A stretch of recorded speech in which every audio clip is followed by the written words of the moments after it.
Okay, so this is our sartorius muscle.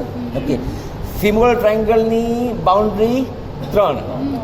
ઉપર inguinal ligament, laterally sartorius muscle એની medial border, yes, અને medially adductor લોંગસની medial border. Okay, એનું roof ઉપર, roof કોણ બનાવે? સ્કિન, સુપરફિશિયા ને એ બધું બનાવે. એ આપણે રિમૂવ કર્યું. એ રિમૂવ કર્યું એટલે આ તમારા કન્ટેન્ટ આવ્યા. કન્ટેન્ટમાં શું શું છે? Femoral artery, femoral vein, femoral nerve, lymph nodes પણ હોય. ફિમોરલ આર્ટરી અને ફિમોરલ વેઇન એક શીથમાં હોય.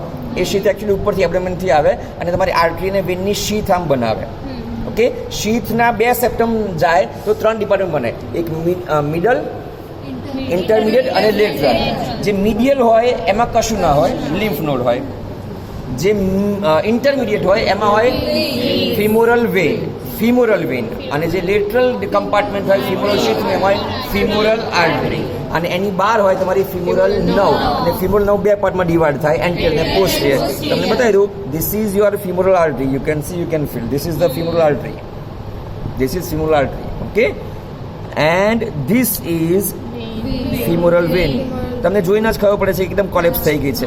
Okay, this is the femoral vein and you can see here there are 2 branches of nerve. દેખાય છે?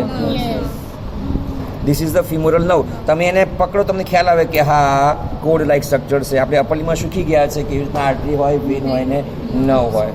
ઓલરાઈટ, તો આ 3 વસ્તુ જોઈ લો. બરાબર. એના ફ્લોરમાં શું શું આવશે? એડક્ટર મેગ્નસ, પછી અહીંયા આવે પાયરીફોર્મિસ, પછી આવે ઇલિયાકસ, ને પછી આવે સોઆસ મેજર મસલ. ઓલરાઈટ. ઓકે, એક બીજી વસ્તુ જોઈ હતી આપણે, અહીંયા બતાવી દઉં તમને લોકોને. આ જે મસલ છે, કયું મસલ છે? મેં તમને પૂછ્યું હતું. This is the gracilis muscle.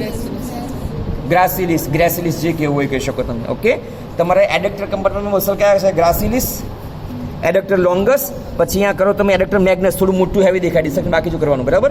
એની બેની વચ્ચે જાઓ તમે, એક નાનું મસલ દેખાય, એને કહેવાય એડક્ટર બ્રેવિસ અને પાયરીફોર્મિસ. ઓલરાઈટ, આ મસલ તમારા એડક્ટર રિજનના, એડક્ટર કમ્પાર્ટમેન્ટના. ઓલરાઈટ, 1 by 1 જોઈ લો. આર્ટરી, વેઇન ને નર્વ. ઓલરાઈટ.